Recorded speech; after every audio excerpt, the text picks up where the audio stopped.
ಎಲ್ಲ ಪಾಪ ಪುಟ್ಟ, ಓಯ್ ಪುಟ್ಟ, ಬಾರ ಇಲ್ಲಿ ಒಂದು ನಿಮಿಷ ಹೊರಕ್ಕೆ. ಒಳಗೆ ಕೂತ್ಕೊಂಡು ಏನ ಮಾಡ್ತೀಯ? ಯಾಕಜ್ಜಿ ಕರೆದಿದ್ದು? ಲೋ ಪಾಪ, ಒಳಗೆ ಕೂತ್ಕೊಂಡು ಏನ ಮಾಡ್ತಿದೀಯ? ಬಾರಲ್ಲ, ಕಡ್ಲೆಕಾಯಿ ಸುಲಿ. ನಿನ್ನ ಬಂದು ಕಡ್ಲೆಕಾಯಿ ಸುಲಿಯೋಕ್ಕಾಗಲ್ಲ, ಒಳಗೆ ಸೇರ್ಕೊಂಡು ಏನ ಮಾಡ್ತೀಯ? ಹೆಂಗುಸ್ ನಂಗೆ. ಅಯ್ಯ ನಿನ್ನ ಬಾರಲ್ಲ. ಹೋಗಲಿ, ಯಾರು ಸುಲಿತಾರೆ? ಹೆಣ್ಮಕ್ಳಂಗೆ ಕುಕ್ಕೊಂಡು ಸುಲಿಯಕ್ಕೆ ನಮ್ಮ ಕೈ ಆಗಲ್ಲಮ್ಮ. ಬೇಕಾದ್ರೆ ಸುಲ್ಕ, ಬೇಡ ಅಂದ್ರೆ ಬಿಡು. ಅವು ಒಳ್ಳೆ ದನ ಇದ್ದಂಗೆ ಅವಿ ಕುಕ್ಕಿ ಕುಕ್ಕಿ ಕೈಯೆಲ್ಲ ನೋಯ್ತಾವ ಹಂಗೆ ಬೆಳ್ಗಳು. ಹೋಗಜ್ಜಿ, ನನ್ನ ಕೈಲಿ ಆಗಲ್ಲಮ್ಮ. ಸುಲ್ದನ ಸುಲಿ, ಬಿಟ್ಟನ ಬಿಡು. ನನ್ನ ಕೈಲಂತೂ ಆಗದೇ ಇಲ್ಲ ಕಣಜ್ಜಿ. ಹೋಗು. ನೀನೇನ ಅನ್ನು ಏನನ ಬೈಗಿ, ನನ್ನ ಕೈಲಂತೂ ಆಗದೇ ಇಲ್ಲ, ನಾನು ಸುಲಿಯೋದಿಲ್ಲ. ಹೋಗಮ್ಮ. ಎಲ ಎಲ ಎಲ ನನ್ನ ಮಗನೇ, ಅಬ್ಬಬ್ಬಬ್ಬಬ್ಬ. ಹಂಗಾಡಿ ಹಿಂಗಾಡಿ ದೊಡ್ಡನಾದ ಕಣೆ ನೀನು. ಕಡ್ಲೆಕಾಯಿ ಸುಲಿ ಅಂದರೆ ಹೆಣ್ಣು ಮಕ್ಳು ಸುಲ್ದಂಗೆ ಯಾರು ಸುಲಿತಾರೆ ಅಂತಾರೆ ಹಂಗೇನ. ಏನು ಹಂಗೆ ಪಾಪ ಮೀಸೆ ಬಂದ್ಬಿಟ್ಟವಲ್ಲ, ಹಂಗೆ ನೋಡ್ದಾರು ನಕ್ಕು ಬಿಡ್ತಾರೆ. ಅಯ್ಯಪ್ಪ ಕುಕ್ಕೊಂಡು ಕಡ್ಲೆಕಾಯಿ ಸುಲಿತಾನೆ ಹೆಂಗುಸ್ ನಂಗೆ ಅಂತ. ಅಯ್ಯ ನಿನ್ನ ಅದನ್ನು ಹೇಳ್ತಾರಲ್ಲ ಹಂಗೆ. ಮಾಡೋಕ್ಕಾಗಲಿಲ್ಲ ಅಂದ್ರೂ ದೌಲತ್ತಿಗೇನು ಕಮ್ಮಿ ಇಲ್ಲ.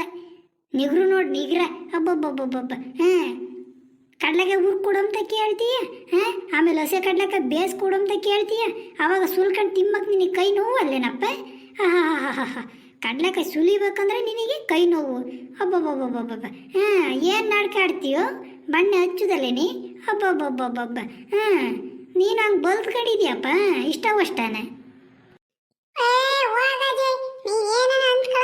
ನಾನಂತೂ ಸುಲಿಯಲ್ಲ, ನನ್ನ ಕೈಲಿ ಆಗಲ್ಲ, ಏನಿಲ್ಲ.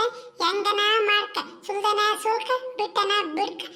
ನೀನೇನ್ ನನಗೆ ಕಡ್ಲೆಕಾಯಿ ಹುರಿದು ಕೊಡ್ಬೇಡ, ಬೇಸನು ಕೊಡ್ಬೇಡ. ಹೋಗು, ನನ್ನ ಕಡ್ಲೆಕಾಯಿ ತಿಂಬಲ್ಲ. ಏನಂಗೆ ತಿಂಬ ಒಂದು ಬಕ್ಸೆ ಕಡ್ಲೆಕಾಯಿ ಕುಕ್ಕೊಂಡು ಸುಲಿತಾರೆ ನಿನಗೆ. ಬೇಕಾದ್ರೆ ಸುಲ್ಕ, ಬೇಡ ಅಂದ್ರೆ ಬಿಡು. ಹೋಗು, ನನಗೇನು ಹೇಳ್ಬೇಡ ನೀನು.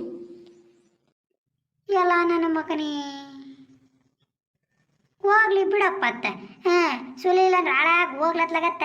ಹೋಗ್ಬಿಟ್ಟು ರಾಮಜ್ಜಿ ಮಂತಕ್ಕೆ ಹೋಗಿ ನಮ್ಮಜ್ಜಿ ರಂಗಜ್ಜಿ ಕರಿತೈತೆ, ಬಾರಜ್ಜಿ ಕಡ್ಲೆಕಾಯಿ ಸುಲಿಯನಂತೆ ಅಂತ ಹೇಳ್ಬಿಟ್ಟು ಆ ಅಜ್ಜಿಗೆ ಹೇಳಿ ಹಂಗೆ ಶಾಂತಮ್ಮರ ಮಂತಕ್ಕೆ ಹೋಗಿ ಶಾಂತಮ್ಮರ ಮಂತಾಗಿ ಹಿಂಗೆ ನಮ್ಮಜ್ಜಿ ಕರಿತು ಕಡ್ಲೆಕಾಯಿ ಸುಲಿಯಕ್ಕಂತ ಅಲ್ಲೂ ಹೇಳ್ಬಿಟ್ಟು ಹಂಗೇನೆ ಕರಿಯಮ್ಮರ ಮಂತಕ್ಕೆ ಹೋಗಿ ಹೇಳಿ ಬರೋಕ್ ಪಾಪ. ಒಂದು 4 ಜನ 5 ಜನ ಆದರೆ ಹೆಂಗೆ ಕಡ್ಲೆಕಾಯಿ ಸುಲಿಯವು ಆಗ್ತವೆ, ಹೋಗಿ ಹೇಳ್ಬರೋಗಪ್ಪ. ಹಂಗೆ ಅದನ್ನ ಮಾಡು. ತಿರ್ಗಿ ಆಮೇಲೆ ಅದಕ್ಕೂ ಕಾಲು ನೋವು ಕೈ ನೋವು ಅಂತ ಹೇಳಿಗಿಳಿಯ. ಹೋಗಿ ಬರಾಗ ಬೇಗ ಆಗ ಮಾಡೋಣ. ಒಂದು 3 ಚೀಲ ಇದ್ದಾವೆ ಅತ್ಲಾಗತ್ತ. ದಿನ ಒಂದೊಂದು ಚೀಲ ಅಂದ್ರೂ 3 ದಿವ್ಸಕ್ಕೆ ಮುಗಿತಾವೆ. ಹೋಗಿ ಬರಾಗಲ್ಲ ಪಾಪ. ಹಂಗೇನೆ ಅಲ್ಲಿ ಬರಬೇಕಾದ್ರೆ ವಿನೋದಮ್ಮರ ಮಂತ್ರಕ್ಕೆ ಹೋಗ್ಬಿಟ್ಟು, ಅಕ್ಕ ನೀವು ಮೊನ್ನೆ ಕಡ್ಲೆಕಾಯಿ ಸುಲ್ಸಿರಲ್ಲ, ಹೆಂಗೆ ಕೊಟ್ರಿ ಸೇರಿಗೆ ದುಡ್ಡು ನಮ್ತಾನೆ ಕೇಳ್ಕೊಂಬರ್ ಪಾಪ. ಒಬ್ಬೊಬ್ರು ಒಂದೊಂದು ಥರ ಕೊಡ್ತಾರೆ, ಅದಕ್ಕೆ ಎಲ್ಲರೂ ಕೊಟ್ಟಂತೆ ನಾವು ಕೊಡೋಣ. ಹೋಗಿ ಕೇಳ್ಕೊಂಬರಪ್ಪ. 8 ರೂಪಾಯಿನೋ 10 ರೂಪಾಯಿನೋ ಸೇರು, ಹೋಗಿ ಕೇಳ್ಕೊಂಬ. ಸರಿನಿ, ತಿರ್ಗಾ ಮರ್ತೆಲ್ಲ ಬರ್ಬೇಡ ನೀನು. ಅರ್ಥ ಆತೆ? ಈ ಅಜ್ಜಿ ಒಳ್ಳೆ ಅದಾದ ಫಿಲಂ ಚೆನ್ನಾಗಿರೋದು ಬಂದಿತ್ತು, ನೋಡೋಣ ಅಂತ ಕುತ್ಕೊಂಡ್ರೆ ಅಲ್ಲಿಗೋಗು ಇಲ್ಲಿಗೋಗು ಕಡ್ಲೆಕಾಯಿ ಸುಲಿ ಅಂತ ಹೇಳ್ತೀಯಮ್ಮ. ಹೋಗತ್ಲಾಗತ್ತ ನಿಂದೊಳ್ಳೆ ಕಾಟ.